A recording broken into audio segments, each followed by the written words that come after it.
Boa noite, queridos. A paz de Jesus Cristo sobre vocês. É um grande prazer ser convidado para um tempo tão nobre, né, da Igreja Luz das Nações, em que vocês fazem essa festa tão íntima de comunhão, de família, de proximidade.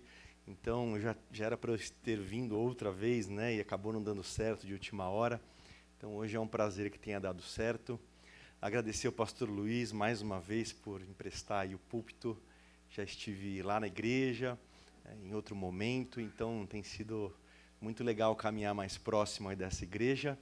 Eu não sou muito bom assim para falar no começo, mas gostaria de dizer que eu estou bastante feliz. Espero que esse tempo seja um tempo de Deus na vida de cada um, tá bom? Queria convidar você a abrir a sua Bíblia em João, capítulo 12.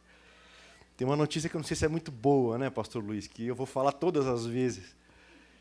Ou seja, no total vai dar quase 3 horas de falação de Samuel. Quem aguenta, né? Mas pensa assim, deixa eu fazer um coitadismo aqui. A gente veio 9 horas de carro, mais ou menos, né? E vai 10 horas para vir, 10 horas para voltar. Então dá uma aguentadinha nessas 3 horas pelos 4 dias. Lembra que a gente ficou 20 no carro para poder estar aqui com vocês, tá bom? Mas, para falar a verdade, também não foi por vocês, acima de tudo foi por Ele, né? Assim como você está aqui por Ele, acima de todas as coisas. Então, vamos juntos, João capítulo 12. Amados, no meu devocional de hoje, aproveitando, a pessoa colocou ali algumas frases que ouviu em algum lugar. E as frases eram as seguintes: seres humanos não passam de estômagos. Irmãos olham para os outros como nada mais do que degraus. É uma visão bastante pessimista do cristão e da igreja. E eu não acredito nisso. Eu não acho que isso é verdade. Cristãos não são apenas estômagos, nem só de pão viverá o homem. Irmãos não olham para os outros como degraus, olham como irmãos. Que isso seja uma verdade na nossa vida, mas isso só será verdade se a gente amar Jesus primeiro muito. E eu acho lindo na Bíblia como o amor de Deus é teimoso. Como o amor de Deus é teimoso. Você pega, por exemplo, Jacó. Jacó, que era um enrolão em grande parte, né? E aí depois pegou o titio Labão, que naquilo que Jacó era bom, Labão tinha pós-graduação. Mas uma história ali de engano, né? E olha que interessante, quando ele era jovem e o seu pai cego pergunta para ele: quem está aí? Qual é o seu nome? Qual é o meu filho que está entrando? E Jacó responde: eu sou Isaac. Isaac estava cego, né? Acabei de falar.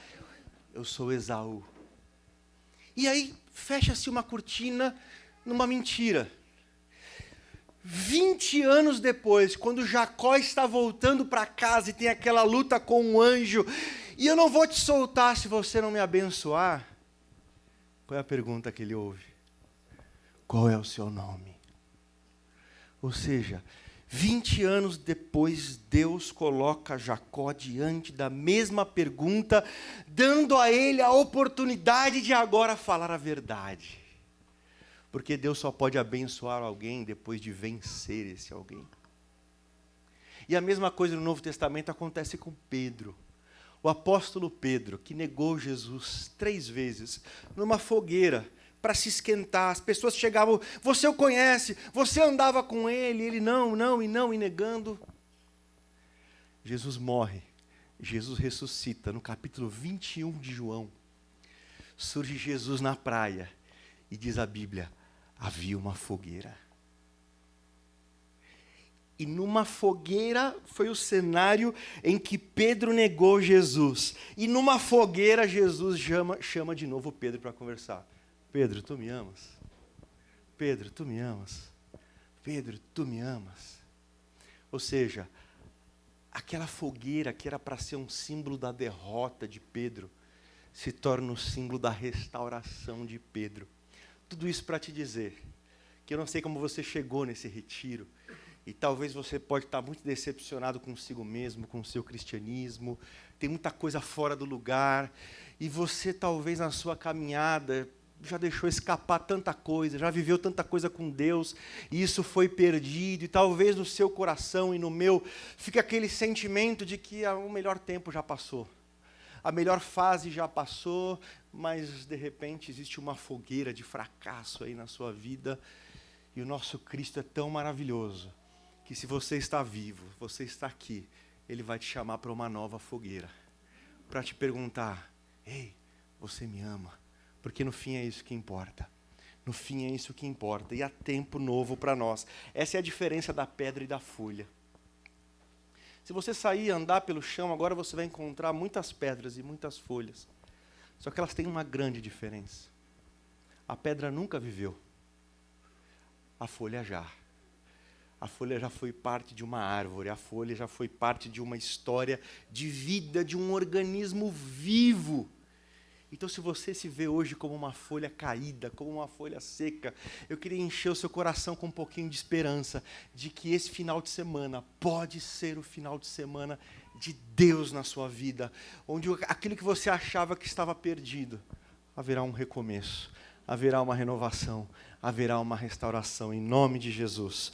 João capítulo 12. Eu nem posso cansar muitas pessoas hoje, porque amanhã o pregador sou eu de novo, né? E aí, se eu exagerar hoje, amanhã o pessoal vai estar cansado para mim mesmo, né?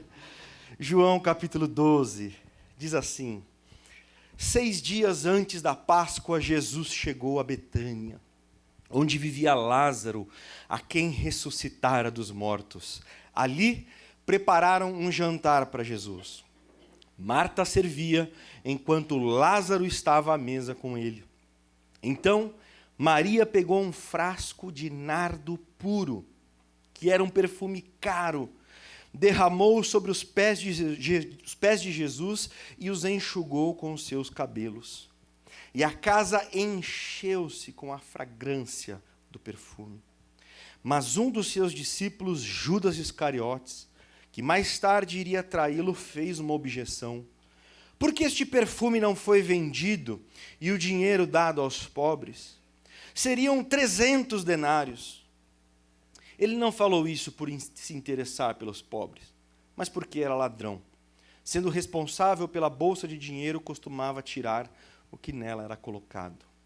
Respondeu Jesus: deixai-a em paz, que o guarde para o dia do meu sepultamento, pois os pobres vocês sempre terão consigo, mas a mim vocês nem sempre terão. Até aqui. Na versão de Mateus 26, Jesus ainda disse: aonde o evangelho for pregado, será contada a história dessa mulher.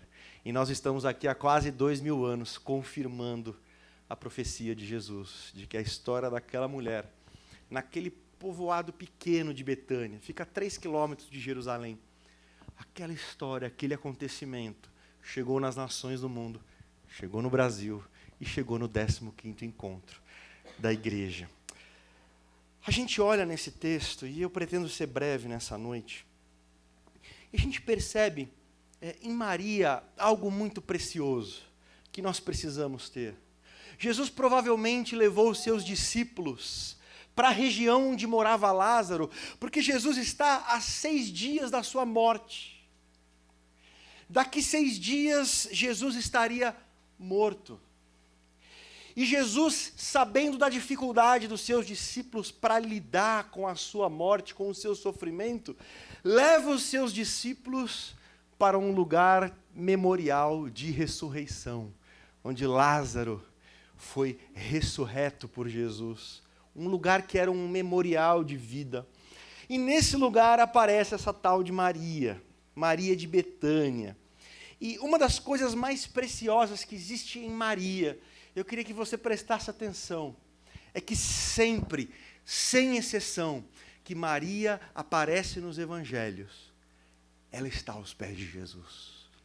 Sempre.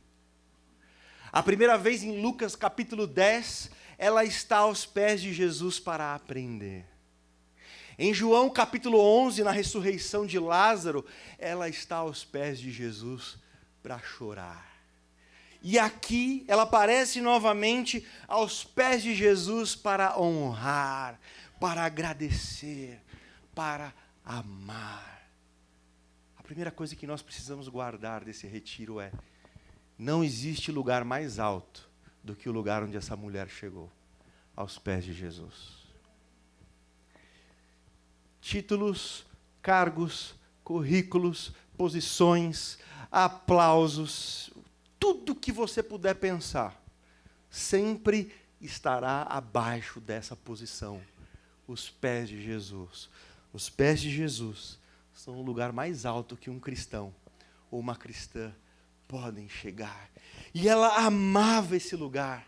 Ela tinha como precioso os pés de Jesus. Ela amava aquele lugar. E eu penso que a vida cristã, ela só cresce, ela só mostra a maturidade nossa, na nossa jornada, conforme a gente de fato vai se apegando a essa posição de estar aos pés de Jesus para aprender, para chorar, para amar. Olha o apóstolo Paulo, o grande apóstolo Paulo. Eu acho muito bonito que você tem a ordem das cartas de Paulo, e você tem lá 1 Coríntios capítulo 15, versículo 9, que Paulo diz: dos apóstolos eu sou o menor. Meu irmão, na boa, baita posição ainda. Dos apóstolos, um grupo pequeno, ali de 12, 13, você ser o menor, tá de boa. Aí tem uma carta que vem um pouco depois, Efésios. Efésios capítulo 3, versículo 8, Paulo diz: dos santos, eu sou o menor. Opa, aí já passou muita gente na frente. Paulo primeiro se coloca atrás dos apóstolos, agora ele se coloca atrás de todos os cristãos verdadeiros. E aí quando você vai mais para o final da vida de Paulo, em 1 Timóteo capítulo 1, versículo 15, ele diz: Timóteo, eu vou te falar um negócio, que é digno de toda aceitação. Jesus Cristo veio ao mundo para salvar pecadores, dos quais eu sou o principal. Meu irmão, passou todo mundo na frente. Quanto mais o apóstolo Paulo crescia, quanto mais ele entendia a grandeza do Evangelho, de quem era Jesus, de quem ele era, isso fazia com que ele se sentisse cada vez mais indigno, aos pés de Jesus. E essa mulher, ela derrama aos pés de Jesus algo chamado de nardo puro. Era algo bastante raro. Esse nardo puro, para você ter uma ideia, ele vinha da Índia. Quando você pega a Índia para Betânia, dá 4.000 quilômetros. 4.000 quilômetros de onde vinha esse nardo, esse óleo, essa fragrância, esse perfume. E ela pega isso, provavelmente era um dote de quando a mulher se casava e levava um dote, provavelmente era um dote de Maria. Era algo que ela tinha de um histórico familiar, precioso, e ela joga isso aos pés de Jesus. É tão louco o que está acontecendo aqui, amados, porque na época de Jesus, as pessoas jogavam um hidratantezinho na cabeça. Por quê? Porque ressecava muito, a região é ressecada. Então existia um óleo normal para você colocar na cabeça. Para os pés, usa água, meu irmão. Para o pezão é água. Água para os pés, algum óleozinho para a cabeça. E para a cabeça de convidados importantes, para a cabeça de convidados especiais. Essa mulher pega uma fragrância que custava pelo menos um ano inteiro de trabalho. Não tem L'Oréal, L'Occitane ou sei lá quais são as marcas que custe um negócio desse. Minha esposa, às vezes, ela bota uns creme lá no chão. Aí eu vou lá, poxa, eu vou passar um negócio diferente no cabelo, tá cheiroso isso aqui. Aí passo lá alguma coisa e depois só ouço: você usou meu creme, você sabe quanto custa esse creme? E vem lá a história, e depois eu vejo, puxa, eu vejo na internet. Mas nada próximo do que Maria está fazendo aqui, irmãos. Ela está pegando uma fragrância de mais de um ano de trabalho e colocando não na cabeça de Jesus, mas nos pés de Jesus, onde se usava no máximo água. É como se ela estivesse dizendo: para mim, os pés de Jesus são mais importantes que as cabeças dos homens mais importantes. Olha que amor. Olha que entrega. E me parece, amados, que a nossa geração de cristãos não tem amado Jesus desse jeito. Deixa eu te contar 2 histórias que vão ilustrar bem aquilo que eu gostaria de falar nesse primeiro momento. Por favor, Isaac. Agora é Isaac. Projete para a gente, por favor. Mãos em oração. Você já viu essa gravura em algum lugar? O nome desse autor é Albrecht Dürer. É o máximo de alemão que eu posso falar para vocês. Não só nessa noite, mas como em todas as outras. Ele era novinho, ele tinha um amigo, e os dois tinham um talento para artes. Os dois eram bons, e precisavam fazer um percurso de formação em artes para que pudessem, quem sabe, um dia serem artistas famosos e terem recursos, mas nessa época eles não tinham, nem para pagar a formação deles. E aí eles conversaram, vamos fazer assim, um de nós vai trabalhar para pagar a formação do outro. Depois o outro formado, ganhando dinheiro na arte, vai pagar a faculdade do outro que estava trabalhando. Tudo ficou muito claro e o amigo de Dürer começou a trabalhar. Trabalho duro, pesado, estamos falando do século ali 15, 16. Enquanto Albrecht Dürer foi para a universidade estudar, se preparar, se formar, e os anos se passaram, ele foi se tornando um grande artista até o momento de ter recursos para pagar a universidade do seu amigo, que tinha ficado trabalhando para que ele pudesse estudar. E quando chegou o momento da conversa, ele falou, meu amigo, é o tempo, agora você estuda, agora você vai poder ser artista. E o amigo dele disse assim, Albert, eu não tenho mais como ser artista. O trabalho arrebentou com as minhas mãos. Elas não servem mais para o pincel e para aquilo que um artista precisa. Mas ele não ficou ressentido, era um cristão. Mas imagine a cabeça de Albrecht Dürer. Quando ele olhava as mãos do seu amigo, ele sabia que toda a sua arte, toda a sua capacidade artística foi uma conquista das mãos feridas do seu amigo. As mãos, qualquer obra de arte que ele fizesse, estaria alicerçada naquelas mãos. E um dia, chegando em casa, ele viu as mãos feridas do seu amigo em oração. E daí nasceu essa gravura tão famosa. Tudo que ele era como artista dependia daquela mão, inutilizada para a arte, ferida. A segunda história que eu gostaria de contar para vocês é de um homem chamado Maximiliano Kolbe. Não sei se alguém já ouviu esse nome, mas no período de Auschwitz, na Segunda Guerra Mundial, o mais terrível campo de concentração do nazismo, ali morreram cerca de 1.200.000 pessoas. Era quase certa a morte. 1.500.000 pessoas foram para lá, 1.200.000 morreram. E dentre grupos que foram levados para lá, pode voltar um pouquinho. Isso. Foi levado esse polonês, um grupo de poloneses. Foram colocados no campo de concentração de Auschwitz. E esse homem estava num quarto e um dia fugiu um prisioneiro do quarto deste homem. Sabe, mas por que você está falando este homem e não o nome dele? Porque eu não sei pronunciar o nome dele. Mas você que riu também não sabe.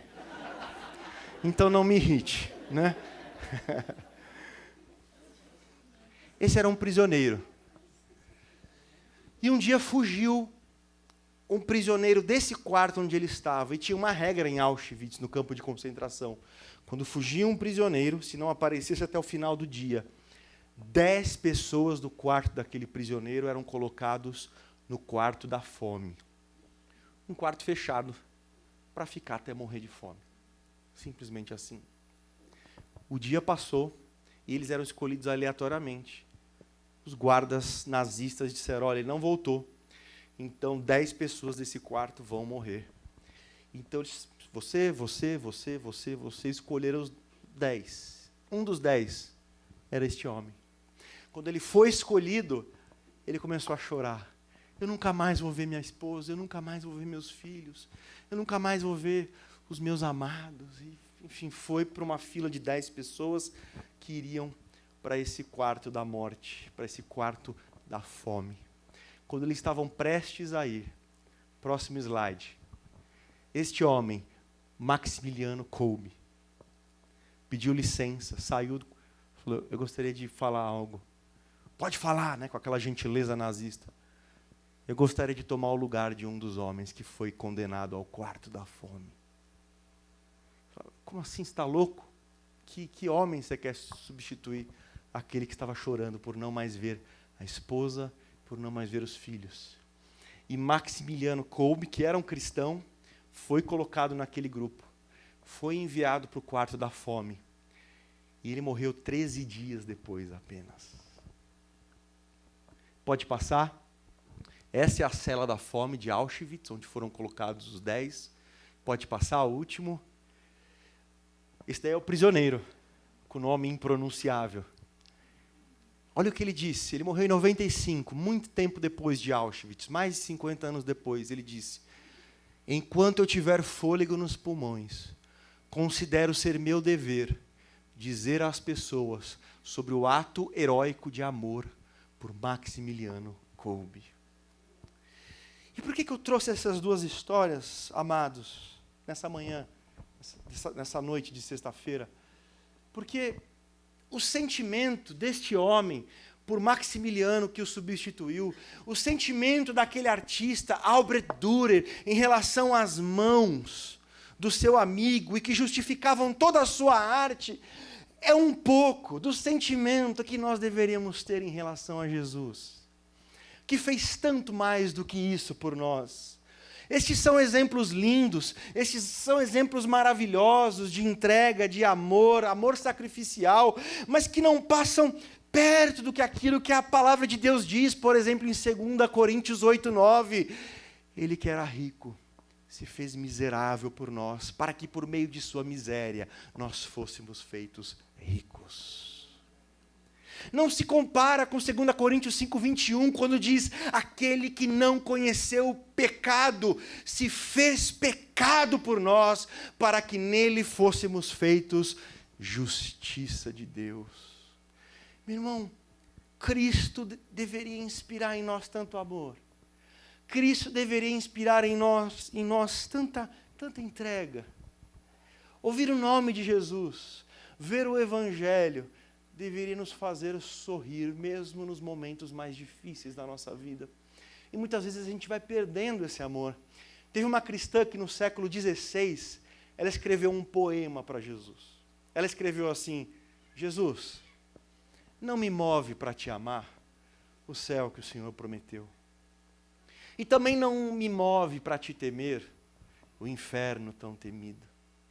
Aí ela disse, move-me, ver-te crucificado, tão ferido, zombado e escarnecido por mim.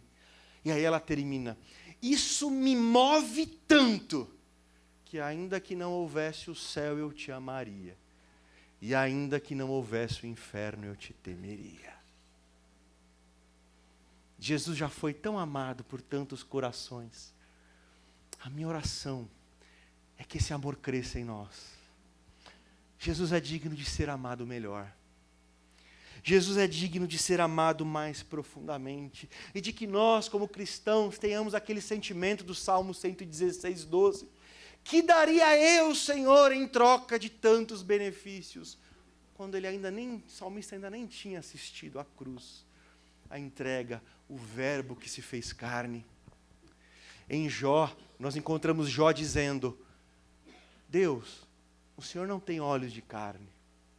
Jó está dizendo, Deus, o Senhor não sabe o que eu estou passando. Aí quando você vai para João 1,14 diz, e o verbo se fez carne e habitou no nosso meio.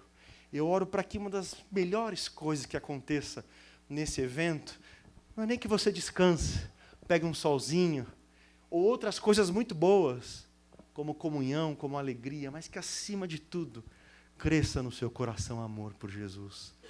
Cresça no seu coração, pelo menos, o desejo de amar Jesus melhor. E aí, caminhando para a reta final, mas eu não te falei o tamanho dessa reta. Reta final pode demorar muito, né? Pode ser uma reta longa. Mas o que eu queria te dizer, além de que a gente precisa amar Jesus melhor, a segunda frase que eu queria que você guardasse nessa noite é: o reino de Deus perde demais por você não amar Jesus melhor. A sua família perde demais por você ainda não amar Jesus melhor. A sua igreja perde demais por você ainda não amar Jesus melhor. Os seus filhos perdem demais por você ainda não amar Jesus melhor. O nosso mundo perde demais por nós ainda não amarmos Jesus melhor. Independente de qualquer discussão que exista em torno de Judas, mas é uma pena que Judas não amasse Jesus melhor, por um lado. Era seguidor de Jesus? Era. Andava com Jesus? Andava. Amava Jesus? Não amava. Não amava. É a primeira vez que a gente ouve a voz de Judas nos evangelhos. E ela fala de amor ao dinheiro. É um discurso bonito, né? Os pobres. Esse negócio de discurso pelos pobres, que na prática não significa muita coisa, é muito antigo, meus irmãos. E está na boca de todos os políticos. Todos os políticos precisam de votos, né? E olha que triste, porque uma semana depois desse acontecimento, 6 dias depois, Judas estaria morto. 6 dias depois, Jesus estaria morto. E Judas não foi capaz de perceber a grandeza desse momento. Era como que uma das últimas oportunidades, os últimos dias dele com Jesus, participando da presença de Jesus. Quando Judas percebeu o valor de Jesus, em alguma medida já era tarde demais. Esse é o pior lugar para a gente aprender alguma coisa, tarde demais. Tarde demais. Meu tempo já acabou, pastor Luiz? Posso? Só 10 minutinhos. Tem um livro de Fyodor Mikhailovich Dostoiévski, que é Humilhados e Ofendidos. Nesse livro aparece a cena de um marido numa sepultura, chorando a morte de sua esposa, dizendo: meu Deus, a gente tinha brigado por besteira, meu Deus, a gente não estava se falando há vários dias por causa de um detalhe pueril, e agora não haverá mais nenhum beijo, agora não haverá mais nenhum abraço, agora não haverá mais nada, e não há tempo nem de perdoar, não há tempo de nenhuma troca de reconciliações. Ah, se eu soubesse. E o livro vai contando a história daquele marido desesperado. E de repente ele acordou. Era só um sonho. E ele foi procurar a esposa e disse: a gente não vai brigar nunca mais. Porque às vezes a gente só aprende quando é tarde demais. E pelo menos humanamente falando, Judas está aqui assistindo um ato de amor de Jesus. Por Jesus. Queridos, o que aquela mulher derramou aos pés de Jesus valia 4 vezes mais do que o preço pelo qual Judas vendeu Jesus. 4 vezes mais. Ali Judas estava vendo a oportunidade de pensar: puxa, olha quanto ele vale, olha, puxa como ele é digno de ser amado. Mas na versão de Mateus a gente vê que justamente nesse momento, ao sair de lá, Judas resolveu vender Jesus. A oportunidade passou. A oportunidade foi. Tem coisas, amados, que não são óbvias. Deixa eu abrir um parêntese aqui. A gente vai tomando por óbvio algumas coisas que são dádivas de Deus. Não é óbvio que você tenha acordado essa manhã. É uma dádiva. Não é óbvio que tenha alguém nesse mundo preocupado com você. E que talvez, se você partir hoje, vai chorar a sua partida. Que pense em você à distância. Não é óbvio que eu tenho uma esposa e uma filha me esperando. Mas a gente vai tomando essas coisas por óbvio, e aí chega o dia que a gente acaba perdendo. A sua cama não é óbvio. O seu banho quente não é óbvio. A sua casa não é óbvio. O evangelho não é óbvio. Não é óbvio.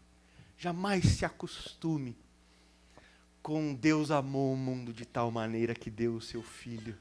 Isto não é óbvio.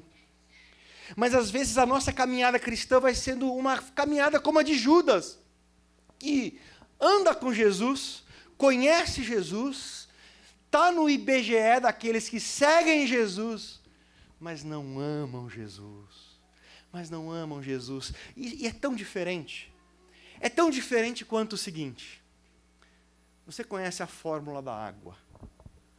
H2O. Você pode estudar tudo sobre a fórmula da água. Mas se você estiver no meio do deserto, recitar a fórmula da água não vai resolver nada para você. Mas se você tomar um copo de água no deserto, você vai entender a diferença de um tipo de relação com a água e de outro tipo de relação com a água. Você pode decorar aquele livro Dona Benta de receitas. Sabe, eu decorei. Livro de receitas desse tamanho. A sua barriga vai continuar vazia, se você pelo menos não se sentar para comer um arroz com feijão. Você pode, por exemplo, os músicos, você pode decorar 1 milhão de partituras. Você nunca saberá quão surreal é a música se você não se sentar de fato para ouvir uma orquestra em execução. Por quê? Porque existe um tipo de conhecimento de música e outro tipo de conhecimento de música. Você poderia, por exemplo, decorar o seu livro de ciências, de biologia. Biologia humana. Você pode estudar as células, estudar os membros humanos, todas as atividades do ser humano. Mas isso nunca será igual a você pegar o seu filho ou a sua filha no colo.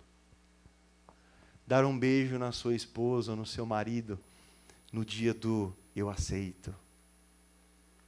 Ou no dia de receber de volta um amigo, uma amiga que foi embora e talvez poderia nunca mais ser visto e aquela pessoa voltou para casa.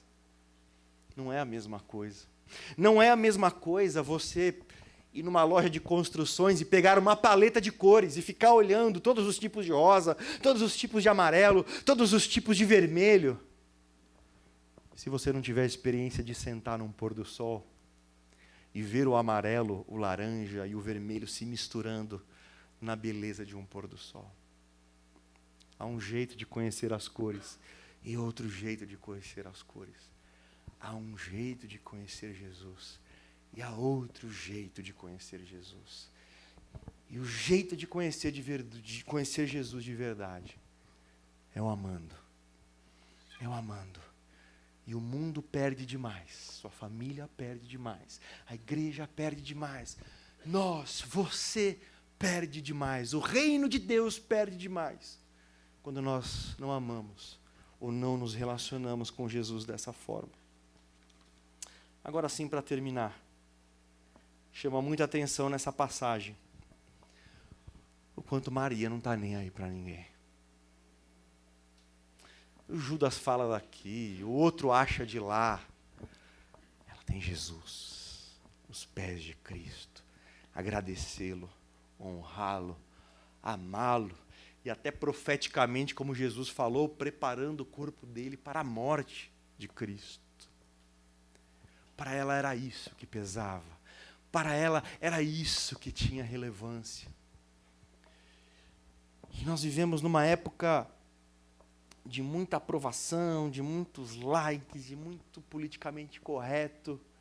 Mas nessa noite eu queria reforçar no nosso coração, nesse tempo que teremos juntos, de que é dele, é por ele, é para ele. Você é dele. E eu queria terminar mostrando para vocês um último slide, que é do pastor Dietrich Bonhoeffer. Um pastor que também da época da Segunda Guerra Mundial. Quem sou eu? Ele escreveu preso em 1944. Ele seria morto quase um ano depois, em 9 de abril de 1945, enforcado. E na prisão ele ficou 2 anos preso, pouco menos, e escreveu um poema. Quem sou eu? E com isso eu queria finalizar essa noite preciosa. Quem sou eu? Você já se perguntou? Pois ele escreveu pensando nisso. E olha o que ele disse. Pode passar. Quem sou eu?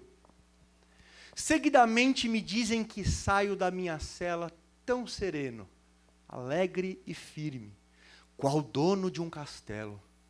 Quem sou eu? Seguidamente me dizem que da maneira como falo com os guardas, tão livremente, como amigos e com clareza, parece que esteja mandando.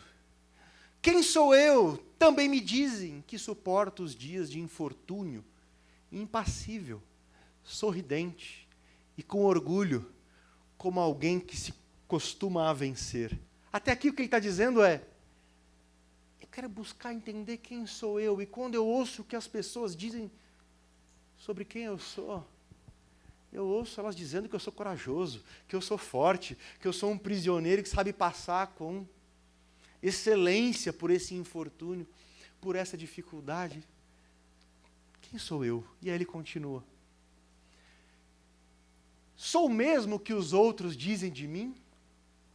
Ou apenas o que sei de mim mesmo? Inquieto, saudoso, doente, como um passarinho na gaiola, sempre lutando por ar, como se me sufocassem, faminto de cores, de flores, às vezes de pássaros, sedento de palavras boas, de proximidade humana, tremendo de ira a respeito da arbitrariedade e ofensa mesquinha, nervoso na espera de grandes coisas, em angústia, impotente pela sorte de amigos distantes, cansado e vazio até para orar, para pensar, para produzir, desanimado e pronto para me despedir de tudo. Olha que contraste. Olha que contrastes muitas vezes é mergulhar nessa pergunta: quem sou eu? Eu ouço coisas sobre mim, eu penso coisas sobre mim, e às vezes parece que elas são conflitantes. Pode seguir, por gentileza. Aí ele aprofunda a sua crise.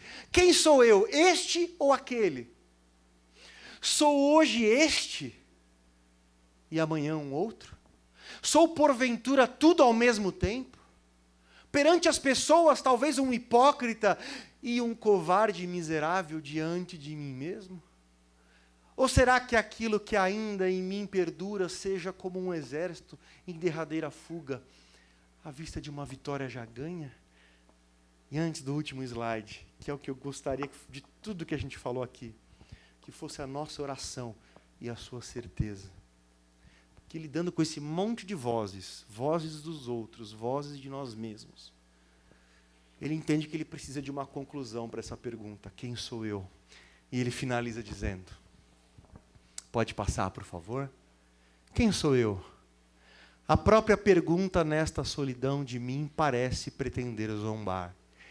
Quem quer que eu sempre eu seja, tu me conheces, ó Deus, sou teu. Sou teu.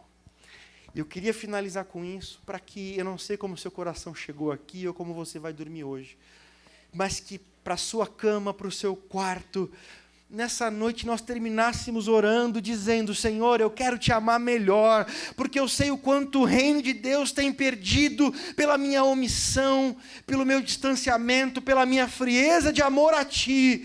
Mas, Senhor, que nesse processo de te amar melhor, eu não me esqueça de algo, eu tenha certeza de algo, que eu sou teu, que você é dele, meu irmão. Samuel, eu sou tão insuficiente ainda, mas você é dele. Não abandone essa verdade, não se esqueça dessa verdade, eu sou teu. Vamos ficar de pé por um momento? Por gentileza. Eu gosto tanto de algo desse texto, porque assim, queridos, Jesus vai morrer daqui 6 dias. Jesus, em menos de 6 dias, vai lidar com ódio religioso, vai lidar com a traição de Judas, vai lidar com a negação de Pedro, vai lidar com a fuga dos discípulos. Pense numa semana difícil que vinha pela frente, mas nesse momento, quando Jesus fazia assim, ó, existia uma fragrância de alguém que o amava. Você já parou para pensar quantos pecados acontecem por dia contra Jesus? 8 bilhões de ser humano? Se a gente considerar 4 bilhões de pessoas responsáveis, 4 bilhões de vezes que Deus é desprezado na pessoa de Jesus Cristo. Inclusive pelo seu povo. E estamos contando um pecado por dia, né, irmão? Mas tem gente que é 2, 3, 10, 20. A quantidade de desprezo diário que é lançado sobre o coração de Cristo. E a gente pensar que em algum momento Jesus pode e sentir a fragrância da sua vida, dizendo: opa, teve alguém ali que me amou. Tem alguém ali que deixou de ter uma vantagem por minha causa. Tem alguém ali que pelo menos tentou deixar de pecar mais uma vez, pelo menos mais uma vez, por amor a mim. Que nós saiamos desse retiro como essa fragrância que alivia o coração de Jesus. Amém? Vamos orar? Você pode ficar de pé, sentado, de joelhos, como você se sentir melhor. Senhor nosso Deus, nosso Pai, nós queremos começar, Senhor, esse retiro, esse encontro, para dizer que tudo é maravilhoso, a Tua igreja, a comunhão, as refeições, as pessoas, as expectativas. Mas Jesus, em última instância, nós estamos aqui para Te amar melhor. Nós viemos até aqui, Senhor, para Te amar melhor, porque sabemos como o reino de Deus perde, como a nossa casa perde, como a gente perde, como nossos filhos perdem, como o nosso casamento perdem, como os nossos colegas perdem, como os nossos irmãos e irmãs perdem, por a gente amar mais a nós mesmos do que a Ti. Por isso, Jesus precioso, nós queremos tornar isso a nossa primeira oração deste evento, deste encontro.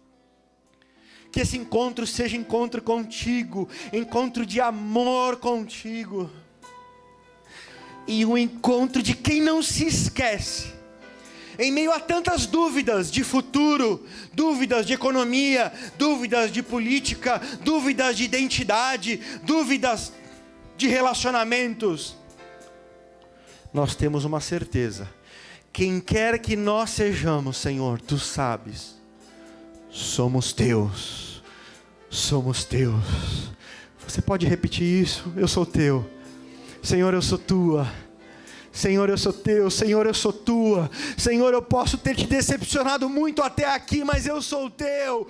Senhor, eu posso ter fracassado muito até aqui, mas eu sou Tua.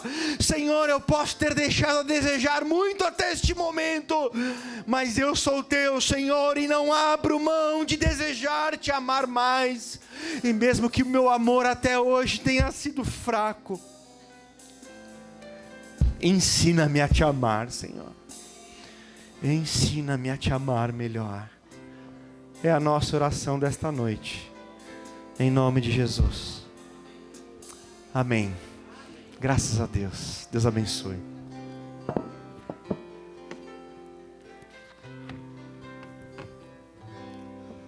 Quem sou eu para que o Deus de toda a terra se preocupe com meu nome, se preocupe com minha dor? Quem sou eu para que a estrela da manhã ilumine o caminho desse duro coração? Não apenas por quem sou, mas porque Tu és fiel. Nem por tudo que eu faça, mas por tudo que Tu és. Eu sou como um vento passageiro que aparece e vai embora, como onda no oceano, assim como o vapor. E ainda escutas quando eu chamo, me sustentas quando eu clamo, me dizendo quem eu sou. Eu sou Teu,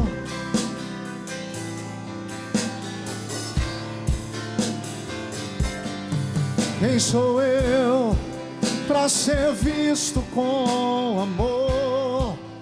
Mesmo em meio ao pecado, tu me fazes levantar.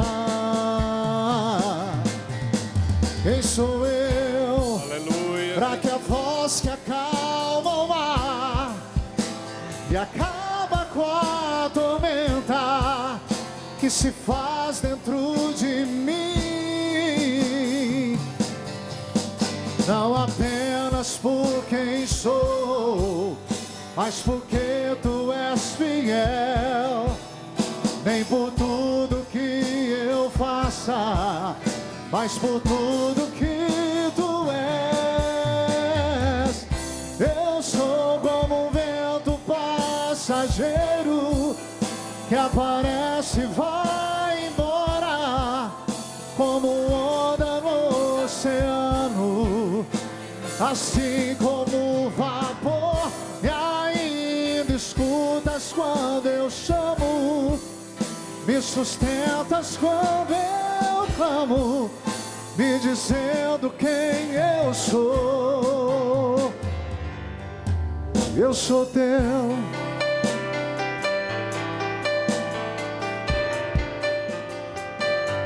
Eu sou teu.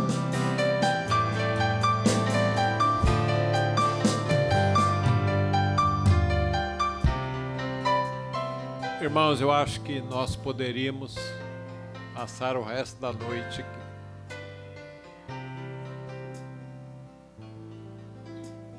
Porque a presença de Jesus andando no nosso meio é algo tangível, perceptível.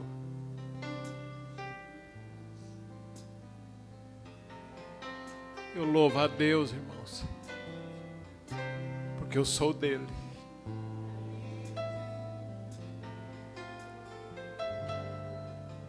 Eu não me pertenço, pertenço a ele.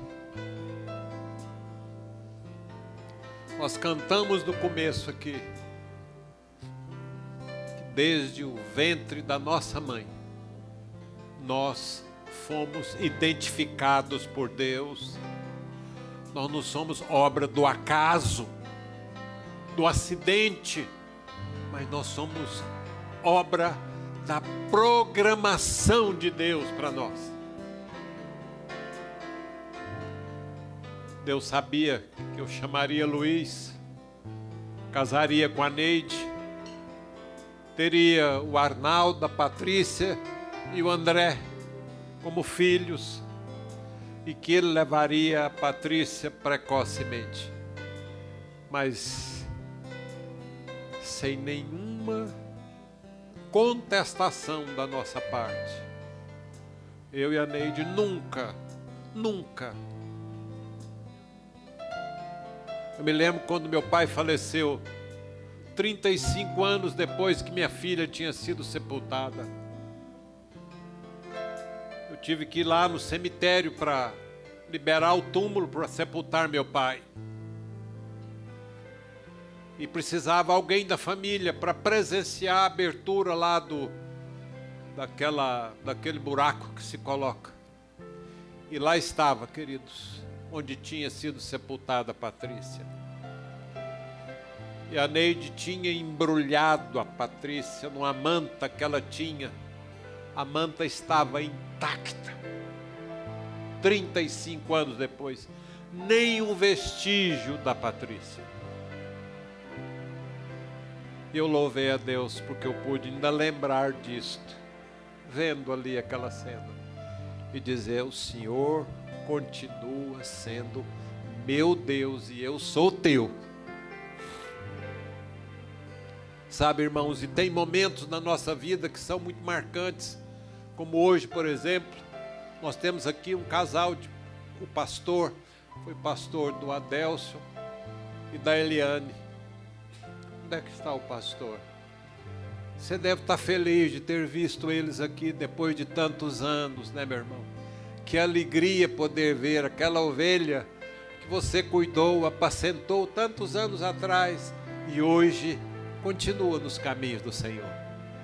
Que Deus te abençoe, meu irmão. Nós honramos a sua vida, seu ministério, para a glória de Jesus. Ó Pai, em nome de Jesus, te agradecemos, ó Senhor, porque o Senhor é bom. Eu peço agora, ó Pai, em nome de Jesus, abençoa-nos nesta noite. Vamos cantar mais uma vez essa canção, Vinícius.